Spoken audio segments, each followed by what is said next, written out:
Fala galera, e aí, vamos falar de surf? Bom, Ricardo Moscon aqui do outro lado, estamos aqui, temporada número 6, episódio número 9, esse episódio número 137 do Vamos Falar de Surf. Estamos de volta, né? Em nenhum momento aí paramos o podcast, foi mais a circunstância, vocês sabem que eu faço isso aqui como algo paralelo por amor ao surf, para trazer a visão do espectador, então desde já queria agradecer a audiência de vocês e a paciência, né?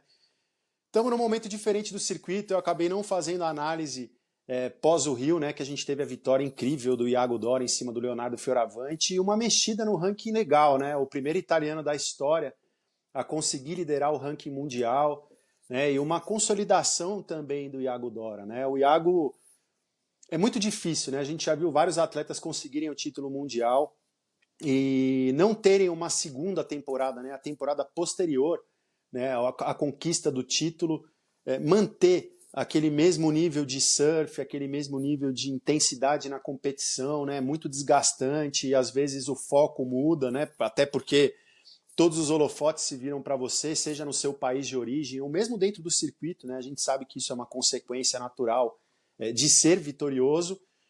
E o Iago veio diferente, né? A gente pode falar de Barton Lynch, Martin Potter, Derek Rowe, o próprio Ítalo Ferreira, CJ Robbie Good, Marco Quilupo, Sani Garcia, quantos atletas aí conseguiram, próprio Gabriel mesmo, né? Adriano de Souza, enfim, uma galera que venceu o título mundial e não conseguiu performar na temporada posterior da mesma forma. Alguns até venceram etapas, fizeram parte da disputa, mas tá com aquela mesma intensidade, sabe? Continuar de onde parou na temporada anterior realmente é muito difícil. E o Iago veio com tudo, né? Nesse ano começou muito bem, a gente viu lá em Bells Beach já com uma vice-colocação, conseguindo aquela virada incrível em cima do Gabriel. A gente viu ele em Raglan contra o Cole Rauschman, com aquela nota 10 num momento decisivo da bateria, esperando o adversário produzir aquilo que ele tinha como estratégia para depois soltar realmente o seu repertório, aquela linha que ele vinha pensando.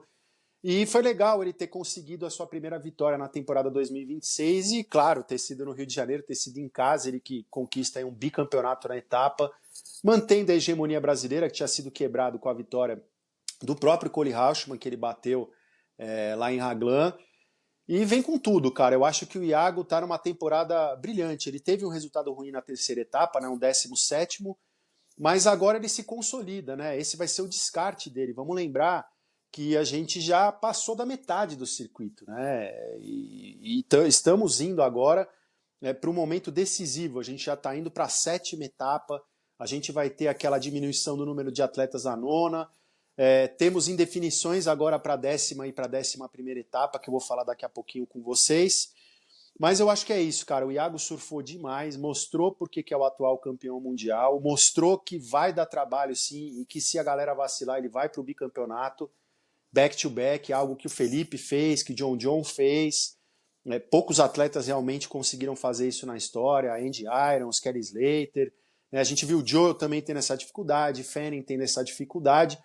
Mas o Iago tá, assim, para mim, é o atleta a ser vencido na temporada 2026, óbvio, não só porque ele é o campeão mundial, mas principalmente pelo que ele tem feito nas baterias, né? E o Leonardo Fioravanti, né, num contraponto, que agora está liderando o ranking, né, subiu 2 colocações com esse vice-campeonato no Rio de Janeiro.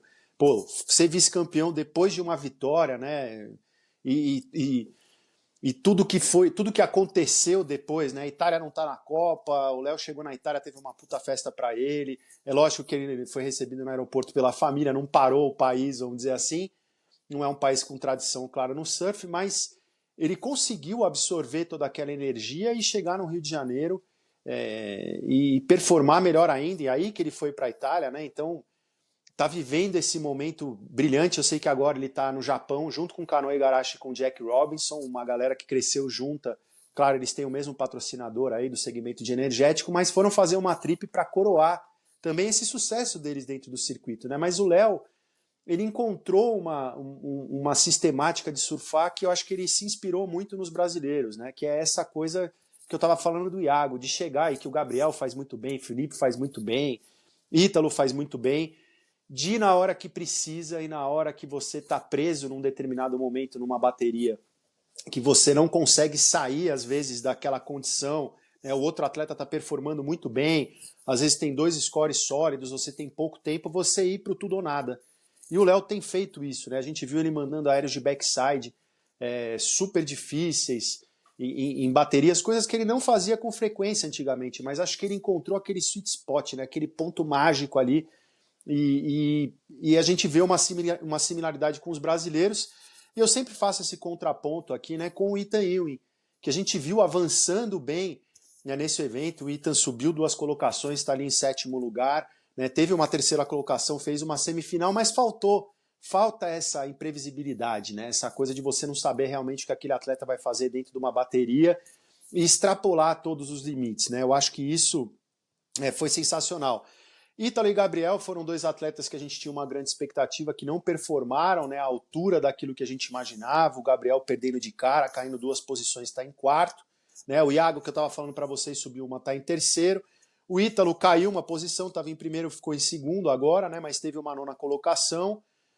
O Samuel e o Miguel surfou demais, e o Samuel também conseguiram chegar às quartas de final. Resultados importantíssimos que os mantiveram estacionados ali na 5ª e na 6ª colocação, e tivemos o George Pitar caindo para a 8ª colocação, né? Ele que teve um 9º lugar, ele veio de 2 17º, então realmente caiu a produção. Estamos vendo ele meio num papel aí de cavalo paraguaio nessa temporada. Conseguiu vencer uma etapa que é muito difícil, a gente sabe, mas se manter no topo realmente com os grandes ali, ele ainda não tem essa qualidade. Por que eu estou falando para vocês, frisando aí os 8 primeiros colocados do ranking? Porque é uma coisa que não está sendo muito comentada pelos veículos de mídia em geral, pela própria WSL, mas essa temporada a gente tem várias novidades, incluindo a importância do Pipe Masters dentro da disputa do título mundial. Por mais que nós não tenhamos o Final Five, os 8 primeiros colocados do ranking vão entrar mais para frente no evento, já direto ali no round dos 16. Então é uma puta de uma vantagem, e você precisa estar bem posicionado. Você já está, não quer dizer, até porque vão distribuir 15 mil pontos nessa etapa, você pode chegar abaixo, claro, dos 8 primeiros, vencer o evento e ser campeão mundial. Vai depender da distância de pontuação que você tem desses atletas. E a gente observa, pelo menos ali, os 3 primeiros do ranking estão muito próximos, né? Se a gente pega ali o Léo, o Ítalo, o Iago, o Gabriel está bem próximo ali, praticamente poucas centenas de pontos ali acima do Miguel Pupo. O Samuel está com 24 mil pontos, os dois estão ali com 27.600, 27.100.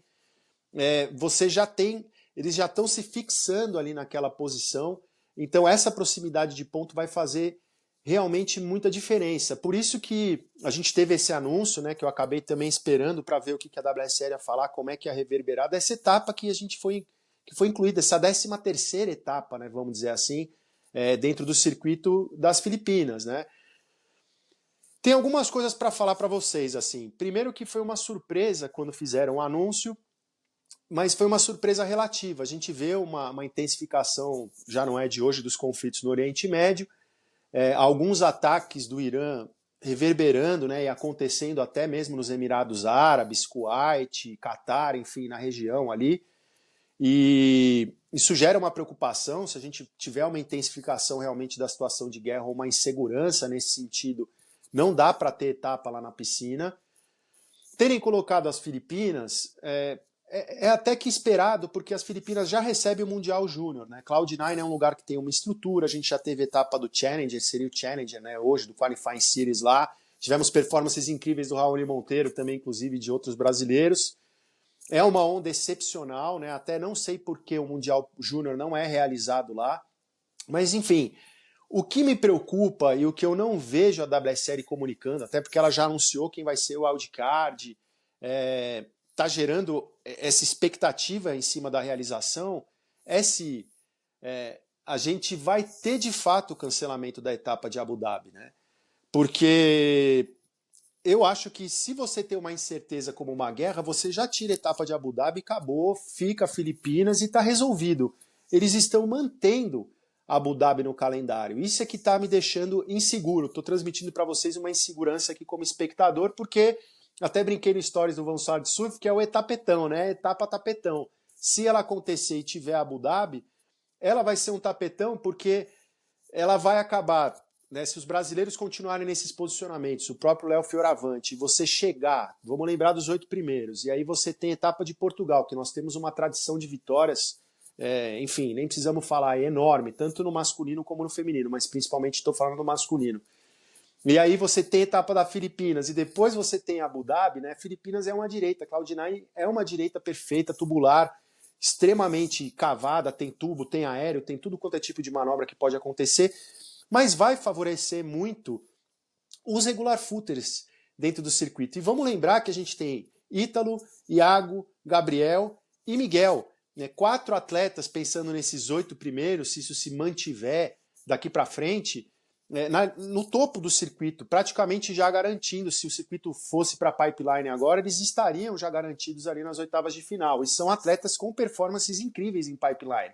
Então a gente sabe que eles têm realmente uma vantagem quando for chegar em pipeline, se fosse chegar agora.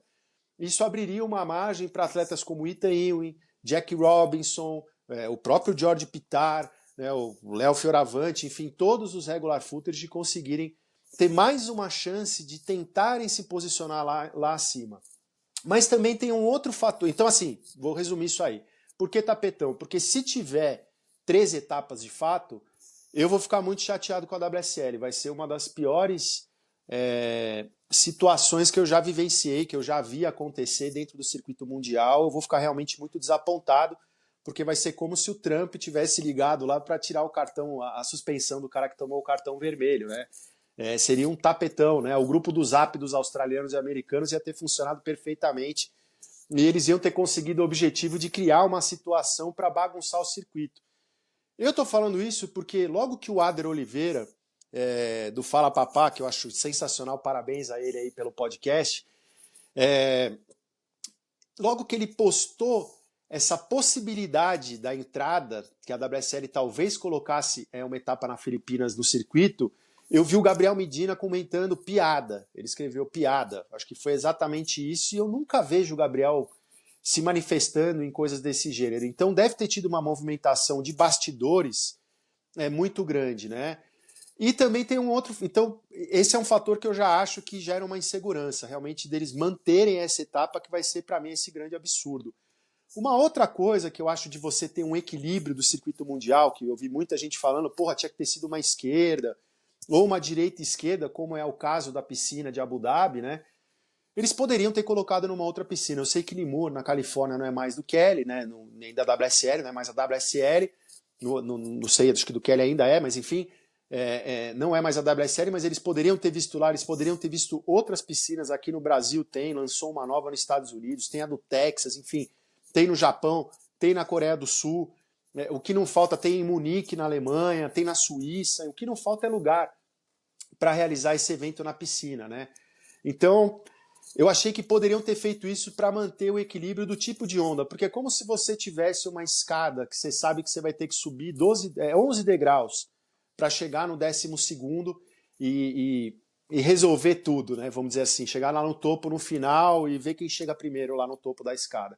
Mas aí, cara, você está no meio do caminho, literalmente. A gente está indo para a 7ª etapa agora, acabamos de passar a 6ª, que é o Rio, e você coloca mais um degrau, né? E até aqui, olhando o ranking aqui pelo computador, no desktop, tem aqui 3 etapas. Então, eu não estou sentindo da WSL uma predisposição em já tirar Abu Dhabi do negócio, entendeu? E eu já tiraria. E essa alimentada que eles estão dando, essa colocação direto de falar da etapa das Filipinas e tal, e não tirar Abu Dhabi, cara, eu acho que você tira, você assume, entendeu? Você cata, você falou, então você tira a etapa logo de uma vez e ficam as 12, entendeu?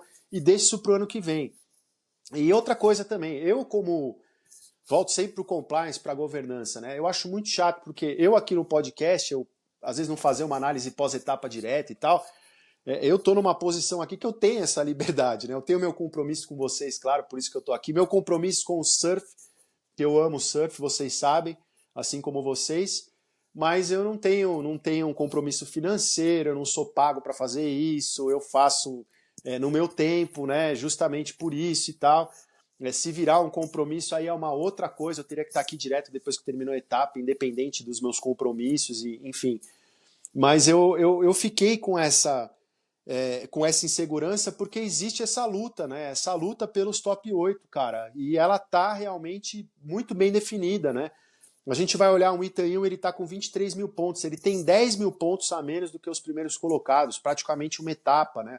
Um George Pitara, um Kanoe Igarashi, eles estão ali com 21 mil pontos, né? O Liam O'Brien, que é o 10º colocado do ranking nesse momento, tem 19.865. Né? Então a gente está falando de uma distância, aí, de uma vantagem desses primeiros colocados muito grande, eles têm se consolidado. Né? A gente vê uma ascensão de um Leonardo Fioravante, uma consolidação de um Iago Dora com uma vitória numa etapa, mas ao mesmo tempo a gente vê atletas que estão construindo tijolo a tijolo, né? Como é o caso do Gabriel Medina, como é o caso do Samuel Pupo, né? Que não venceram nenhuma etapa, mas estão ali na disputa franca. Então acho que isso gera uma controvérsia muito grande. Eu espero que a WSL não faça isso. Isso não quer dizer que eu vá parar de fazer o podcast depois, mas assim, diversas teorias da conspiração que às vezes a gente formula podem sim se tornar uma realidade se isso acontecer. Independente dessa questão dos top 8, que a gente vê também no caso do feminino, a Luana super bem posicionada, né, fixa ali, tendo uma quarta de final aqui no Brasil, ali na quarta posição, se manteve lá. A gente também tem poucas mudanças dentro do circuito feminino depois da etapa do Rio, né? Gabriela continua na primeira, Carissa continua na segunda. Nós tivemos o salto aí da Soylent Bled, né, conseguindo subir 3 colocações, ficando em terceiro. Tivemos a ascensão da Tia Zembroski, que a gente sabia que em algum momento ela ia destruir. E vamos lembrar que ela é de Teahupô, a gente está indo para o Tahiti agora, para o Aurenon, para o campeonato lá no Tahiti, que o Kelly vai competir como wildcard, que eu acho sensacional. Mas temos o Emil Kazermak, acho que é assim que fala, que porra, fez uma bateria perfeita lá nas triagens. Eu acho que a gente vem para um momento de consolidação realmente de quem vai estar na disputa no título.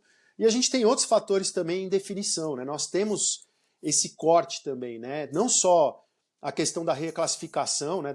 Da diminuição de números de atletas para essas 3 etapas agora, que é o que está aparecendo que vai ser. Então vai ser Portugal, Filipinas e a piscina de Abu Dhabi. Não sabemos aí, estamos nesse impasse.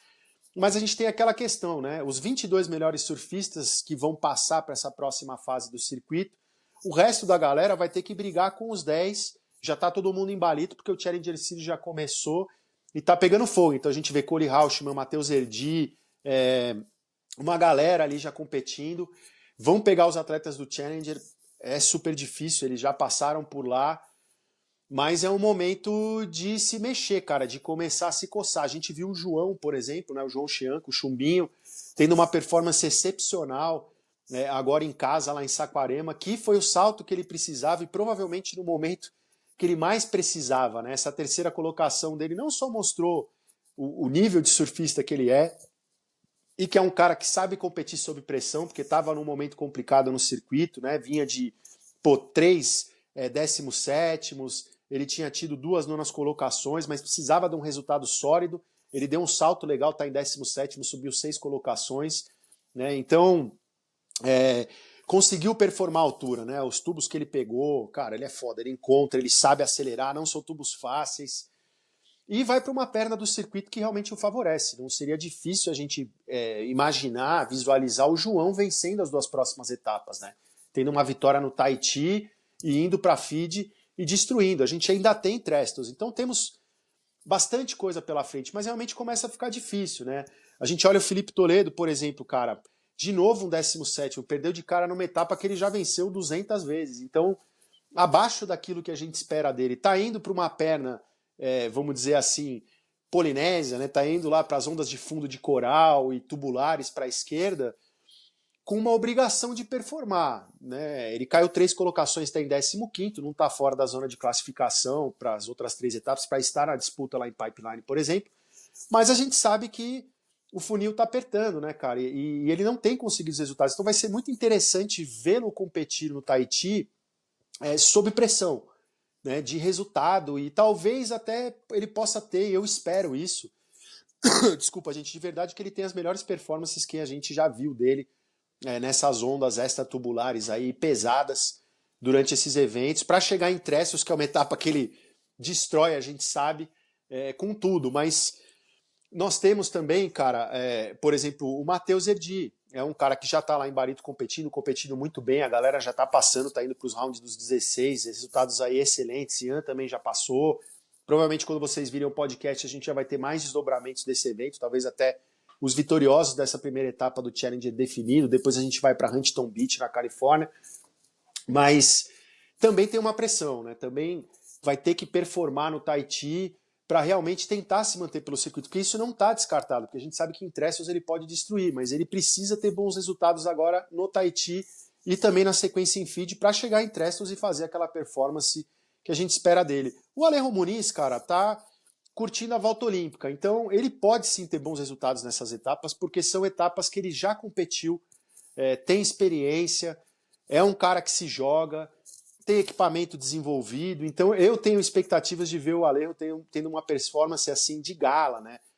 E conseguindo fazer uma finaleira, vamos dizer assim, de surf profissional a nível mundial, né? Como top da elite, de altíssimo nível. A gente tem uma expectativa também dos outros atletas que a gente espera que estejam na disputa, né? O Caio Livatti teve uma performance excelente no Rio, conseguiu mais uma quinta colocação, está em 14º, subiu 3 posições. O Jack não teve uma performance excepcional, ficou em 9º lugar, mas está em 13º ali, a gente sabe que é um cara perigoso vindo agora. O Griffin está logo acima dele em 12º, né, precisando de um resultado. Então, assim, a gente sabe que para o Ethan, principalmente, é um período complicado do circuito, né? Ele nunca teve resultados expressivos no Tahiti, até já se contundiu lá de uma forma grave. Então tem uma pressão, né? Uma etapa em Cloud9, ó, mel na chupeta para ele, é tudo que ele queria, né? Tudo que os australianos queriam. Então, fica essa desconfiança. Num contraponto, a gente está indo para uma etapa que a Luana vai ter que performar. Claro, esteve lá nas Olimpíadas, já não é uma total stranger, né? Não é uma desconhecida, assim, não vai estranhar o lugar nem nada. A gente sabe que ela tem um background havaiano, mas para se manter no topo ali do circuito, né? São 2 etapas que realmente ela vai ter que entubar de backside. E a gente não sabe exatamente em que ponto ela está perto das tops, né? A Carissa mesmo também, a Steph, né? A Steph a gente sabe que não é o forte dela, ela já deixou isso bem claro, mas a Carissa, eu tenho grande expectativa de ver como é que ela vai performar, porque, cara, pegar a própria Gabriela, vamos ver se ela vai conseguir se manter no topo, né?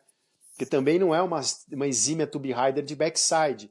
Solid Blade é goofy, vai estar de frontside, vamos ver a atitude dela nas bombas, mas se o mar tiver menor, vai ter excelentes performances porque está surfando demais. Já Molly Picklum e Caitlin Simmers estão ali em 5º e 6º, né? Estou falando tudo aqui dentro das 8 primeiras. Cara, tem tudo para dar o salto que elas precisam dentro do ranking e talvez mostrar até para Carissa, para essa galera que realmente elas são a geração que domina, elas são as dominantes dentro do circuito hoje, né? A Lake, que está em 7º ali, difícil se manter. Caroline já teve excelentes resultados, inclusive foi campeã olímpica lá no Tahiti. Então, eu acho que está numa posição um pouco mais confortável. Quem eu quero ver performando lá, das rookies, né? Tia Zembroski, principalmente. Óbvio que eu quero ver a Nadia Rostarbi, que também eu sei que é muito treta nesse tipo de onda, a gente sabe disso, né? Temos a Sally Fitzgibbons, que é muito boa, a Nath Lerió, e a Erin Brooks, né? Eu acho que a Tia Zembroski e a Erin Brooks, cara, estão ali para fazer uma frente assim excepcional dentro dessas próximas etapas e realmente definir as 8 primeiras, né? Então, só para falar para vocês, né? A gente tem Gabriela Bryan na primeira colocação, Carissa Moore na segunda, Soylent Bled na terceira, Luana na quarta, Molly Picklum na quinta, Caitlin Simmers na sexta, Lake Peterson na sétima, caindo e saindo. Molly também caiu 2 posições, por isso ela está em quinto. A Kate acabou subindo uma posição para a sexta, porque ela teve uma quinta colocação agora no Rio. E a Caroline está estacionada lá em 8º. Então a gente tem essa mesma dinâmica, né? No caso do feminino, falando em termos de classificação, as 14 melhores vão para essa próxima fase do circuito depois de Laurie Trestles. Então tem bastante coisa para ser definida, né? E a gente adiciona mais 6 surfistas via Challenger Series, que a gente já está vendo aí a Laura Halp, inclusive, detonando lá em Balito, batendo tops como a série Fitzgibbons, etc. Provavelmente conseguindo aí, vamos torcer muito a vaga dela nessa temporada 2026 para o circuito em 2027. Lembrando que o circuito 2026 a gente não vai ter só pipeline diferente, né? No Brasil não vai ser Saquarema, vai ser São Sebastião. Então a gente vai para Marecas, uma onda excepcional, que eu acho uma excelente adição para ter esse equilíbrio sobre 2 points de onda e palcos tradicionais do surf brasileiro. E depois a gente vai ter o final em Newcastle, como foi nesse ano, praticamente ali antes do início da temporada do WCT. Então, muita correria pela frente. E para os atletas do WCT, feminino ou masculino, que estão em busca dessa reclassificação, dessa manutenção da vaga dentro do WCT, porque a gente ainda tem, como eu já disse anteriormente, 3 etapas pela frente, é uma luta, cara, porque vai ter que fazer um malabarismo ali entre as duas coisas. É claro que eu vejo o Matheus muito mais maduro, né, competindo agora em Balito pela experiência que ele teve no WCT. Isso faz uma puta de uma diferença. E tá sendo muito legal, né? Ver o Wesley Dantas competindo no Challenger Series, Douglas Silva, Vitor Ferreira surfando demais. Queria mandar um salve aí pro Vitor, pro Joca Seco. Cara, as pranchinhas tão sensacional, tá surfando muito, batendo as porradas ali. Os treinos em Taquatiara, Saquarema, pô, Rio ali, qualquer outro pico do Rio, Postinho, Barrinho, enfim, qualquer pico é foda. Cara, eu acho que a gente tá num momento muito bom assim do Brasil, e a minha preocupação, voltando um pouco para aquilo que eu falei antes, com Cloud9 é isso, ela se manter como uma 13ª etapa, né, dentro do circuito e embolar tudo, né, você colocar mais um degrau na escada, e quando você tá já no meio do caminho dela, vai ser um dos maiores absurdos que eu acho que a gente vai ver de tapetão na história do surf mundial. Enfim, faz parte, acho que a gente vai ter que realmente acompanhar. Não tem jeito. E, meu, eu queria saber a opinião de vocês. Pô, me mandem na @vamos falar de surf. Pô, tem todos os meios aí para mandar direct ou mensagem também no Spotify, na plataforma de streaming que vocês escutem ou assistam aí o podcast, né? Ou vocês assistem no YouTube, enfim. Deem uma olhada lá, porque realmente eu fiquei meio inseguro, sabe, cara? Eu não gostei muito da forma e para mim o silêncio, né, ficou meio um quem cala consente, sabe? Eu não vi grandes manifestações nesse sentido, então é uma coisa que realmente está me preocupando um pouco, assim, de verdade. Não gostei mesmo e, cara, sei lá, vamos ter que acompanhar esse desdobramento aí pra frente, mas, enfim, é uma coisa que gera uma preocupação, sabe? Tipo, eu fico meio... enfim, é meio inseguro, entendeu? Pensando nesses 8 primeiros aí, sei lá, é meio chato. Mas enfim, vamos falar de coisa boa? Vamos falar do Fantasiando. Acabei não falando com vocês aqui depois do Vivo Rio Pro. Queria parabenizar todos vocês aí pela participação, agradecer a todos. A gente tem 136 membros, bastante gente, eu considero aqui, pensando em tantos outros aí, tantas outras ligas que tem, com muito mais premiação, com premiação a cada etapa, com propaganda paga, com post pago, com um monte de coisa, então me deixa com muito orgulho. Na primeira colocação nessa etapa no Rio ficou o Slater with Hair, Kelly com cabelo, pô, 570,06 pontos, parabéns, venceu essa etapa muito bem, cara. O João Cassini, que ficou na segunda colocação, fez 538,49, parabéns também. O Saulo Soldier aí, 522,66 na terceira. A Sula Massi, quarto lugar, 520,17. Sula mandando muito bem nessa temporada também. Bristoleiros, quinta colocação, 507,93. Turcão na sexta com 507,77. Cláudio Bemaui na sétima colocação com 506,72. E o Surfável Team na oitava, fechando aí o top 8. Vamos adotar o top 8 aí como a nossa régua. Ali na oitava colocação com 505,17 pontos. Vamos falar agora do ranking geral, que é o que importa, né? Vai ter, ó, esse aqui é o boné Air Game aqui do Vamos Falar de Surf. Vocês estão vendo o desenho aqui. São desenhos autorais, eu mesmo que aplico.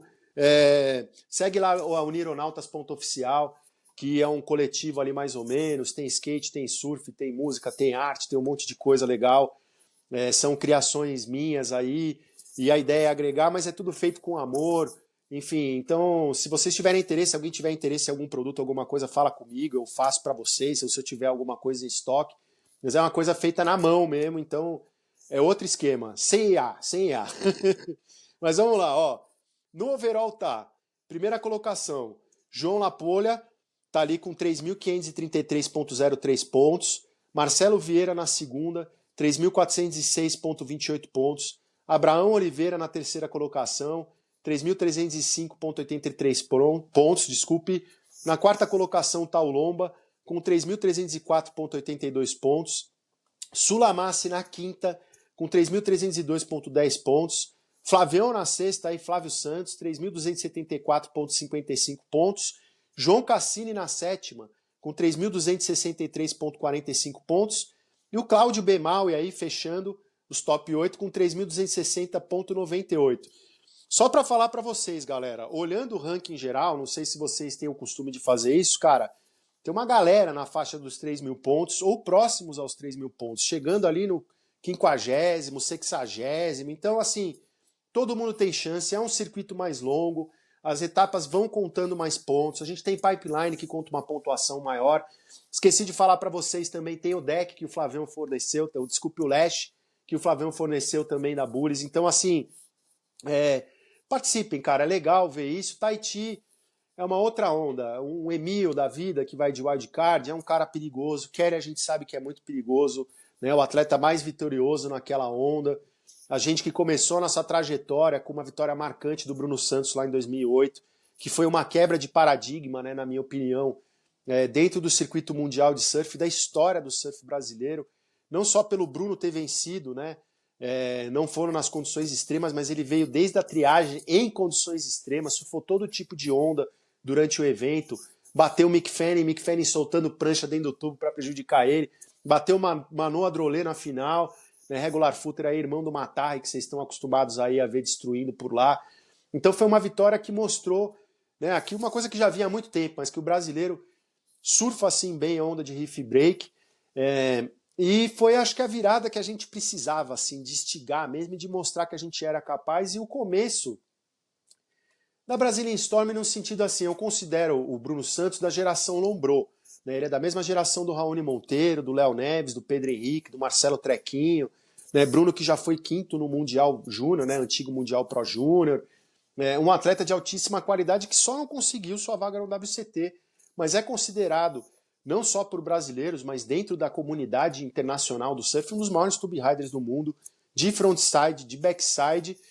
E eu acho o Bruno Santos assim um dos melhores tube riders do mundo em slabs, né? Sendo de Itacoatiara ali, que é um slabão bizarro.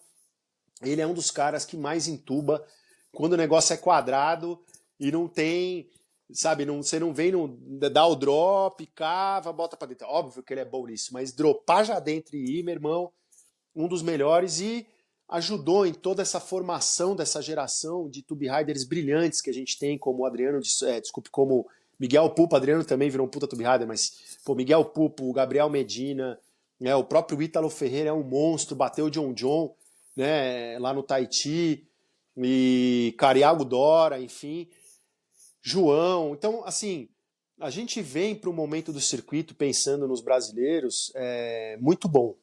A gente já teve vitória do Miguel lá, já tivemos essa vitória do Bruno Santos, já tivemos vitória do Ítalo, já tivemos vitória do Gabriel Medina, uma vitória icônica contra o Kelly Slater em 2014, no ano do título mundial dele, num mar absurdo. Acho que tudo vai depender de como vai estar o mar, se vai estar cold red, se vai estar aquele mar gigante meio pré-tow-in. Eu tenho expectativa que esteja assim, afinal de contas sou espectador, não estou lá para remar e voltar para baixo, mas assim, no masculino a gente tem grandes expectativas e sinceramente, são ondas, né, tanto o Tahiti como o Fiji, que dividem realmente o circuito mundial, né, incluindo o pipeline. E tem essa divisão entre os atletas, aqueles que podem ser campeões mundiais e podem de fato conseguir o título mundial sem depender dessas ondas, né, mas na dinâmica atual do circuito, né, como o pipeline está posicionada hoje, com pontuação a mais e tudo, você tem, sim, uma grande vantagem para esses atletas que têm mais facilidade nesse tipo de onda. E hoje, dentro do circuito mundial, alguns dos atletas mais gabaritados nesse tipo de condição são brasileiros. Isso é que é bacana, né? O João, o Miguel, o Gabriel, eu coloco aí o Ítalo também, o Iago, o Ítalo lógico, mas o Iago também.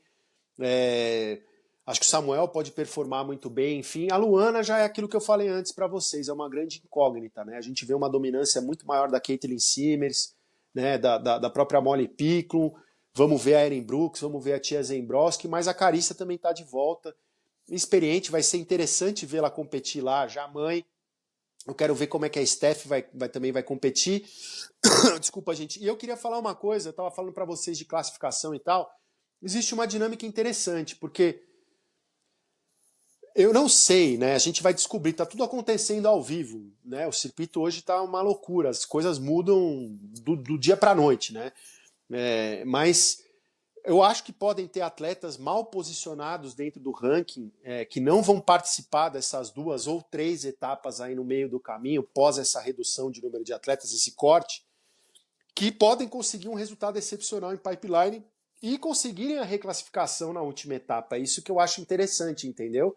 Vindo de trás, né? E somar uma pontuação absurda e passar os caras que perderem de cara ali nessas 3 etapas. Então, acho que vai ser uma dinâmica legal para a gente acompanhar no circuito, né? O Kelly, entrando agora nessa etapa, ele tem essa grande tradição, vai competir desde o round inicial, mas vai pegar atletas aí que não têm tradição nesse tipo de onda. Então isso é que vai ser bacana de acompanhar dentro da dinâmica. Eu ainda não vi quem que é o wildcard no caso do feminino, mas a gente ainda tem tempo, né? Essa é uma etapa que vai acontecer, deixa eu só falar para vocês aqui do Shuttle, né? Vamos para o calendário aqui falar das datas. A gente vai começar a etapa no dia 8 de agosto, então tem chão, eu prometo para vocês que eu vou fazer sim um pré-evento para a gente falar disso, tem bastante coisa para falar do Tahiti. Depois, só falando para vocês, a gente tem feed, né, do dia 25 de agosto ao dia 4 de setembro, e depois a gente tem Trestles, que é o 9º evento, do dia 11 de setembro até o dia 20. Do CS, do Challenger Series, para falar de vocês, nós estamos em Balito, molecada que tá de férias, aí, ou galera que tá de férias, que eu sei que tem gente que às vezes, dependendo do segmento, tira as férias nessa época. Cara, os calls, eu tô falando aqui 8h33 da noite, cara, daqui 5 horinhas aqui, já tem, 1h da manhã por aí, já começa geralmente o campeonato, e vai à madrugada, comando da madrugada, vai até de manhã, legal de assistir. Então a gente tem do dia 12 ao dia 18 agora de julho, estamos quase no final. Aí a gente tem o Lexus US Open of Surfing, né? Então aquele tradicional em Huntington Beach, do dia 25 ao dia 2 de agosto. Depois a gente tem o Banco do Brasil São Sebastião Pro, que vai ser do dia 26 de setembro ao dia 3 de outubro. WSL, estou esperando aí minha credencialzinha para eu ir conferir o evento, pelo menos um dia aí. Faz essa pra nós aí. Depois a gente vai ter Portugal, né? O Ericeira, que é um clássico ali nas direitas, do dia 6 de outubro ao dia 12, né, de outubro. E depois, em março do ano que vem, a gente tem Newcastle do dia 1º de março até o dia 7. Aí fechando a conta do Challenger Series. Beleza? Bom, seguinte, pedir para vocês então, pô, sigam Vamos Falar de Surf no Instagram, no TikTok, tem no Spotify, pô, não esquece de apertar o sininho também lá no YouTube. No YouTube tem as playlists com filmes de surf, tem as playlists com entrevistas, tem playlist com show de banda, tem uma porrada de coisa legal para explorar, dá para colocar o play ali na playlist. Eu tô fazendo um grande conglomerado ali que vai se atualizando com o tempo e vocês curtirem coisa pra caramba. Tem também a nossa playlist de música, Vamos Falar de Surf, a playlist no Spotify, tem uma playlist que chama Vamos Falar de Surf, desculpe, Filmes de Surf, que é só música que tem filme e sessions de surf espalhadas por aí, que também é bem legal. E eu falei para vocês de um quadro que eu vou começar a fazer, é o seguinte, eu e o meu irmão, o Rafael, nós temos uma coleção de filmes de surf, bem legal. E eu também teve uma época que eu trabalhei no centro de São Paulo, né? E numa transição entre o VHS e o DVD, lá para o começo do ano 2000, faz tempo já, e eu era rato de sebo, cara. Como eu trabalhava no centro de São Paulo, para quem não conhece, tem muitos sebos, eu frequentava esses sebos direto, e tinham muitas videolocadoras que estavam fechando, né, fazendo a transição para os DVDs e se livrando de VHS. Então eu consegui, claro que eu já tinha coisas que eu comprava durante o tempo, o meu irmão a gente comprava, mas naquela época eu dei um salto legal porque eu consegui comprar vários clássicos da filmografia surfística a preço de banana, e depois eu vou compartilhar com vocês porque, desculpa gente, como eu tô mais de 30 anos de surf, 30 e poucos anos, 30 e tantos anos de surf, eu tenho filmes de várias épocas. Então eu tenho filmes dos anos 80, filmes dos anos 90, eu tenho filmes de gerações que já saíram de linha, vamos dizer assim, né? E continuam protagonizando, claro, o surf, mas na época eram os grandes nomes. E filmes que mostraram, que contam histórias, né? Não só do surf internacional, mas como também do surf brasileiro, momentos marcantes. E também pensando em filmografia, contando a história de grandes filmmakers, né, de grandes diretores como Sonny Miller, Jack McCoy, Rafael Melim, Roberto Moura, Alberto Sodré, enfim, e companhia, né? Não quero também falar todos aqui porque eu posso deixar alguém de fora, mas muito legal, Paulo Traco, enfim, muita gente bacana aí que passou e que continua até hoje, que hoje está até circulando por outros meios aí, que é muito legal, né? Eu também queria convidar vocês a seguirem a página que eu falei para vocês, que é dos bonés, dos desenhos e das artes que eu faço e de outras coisas, que é o nironautas.oficial. E ali eu posto vários stories e algumas coisas também de arte, de cultura, de música, um pouco misturado. Tem coisas de surf também, até tive o privilégio do Taylor Steele repostar um stories que eu fiz dos posts que ele está fazendo muito legal, muito legais de sessions dos filmes de surf dele no decorrer do tempo. E gostaria, Rafael, enche o saco do Rafael Melim toda hora, para ele botar na rede aí os Lombros, né? Enfim, mas é muito legal isso e eu acho que é bacana a gente compartilhar esse amor pelo esporte, esse amor pela cultura e todas essas coisas que o surf também acaba agregando, né?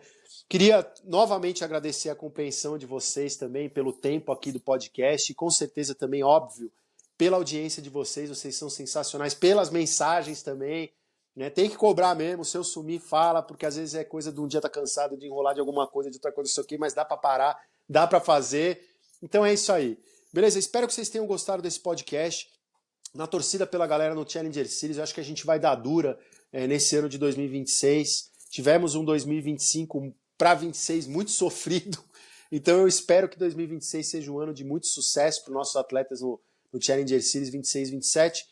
E no circuito mundial da elite, né, eu acho que a gente está muito bem posicionado. Agora é uma perna decisiva, na minha opinião, para a disputa mesmo do título mundial.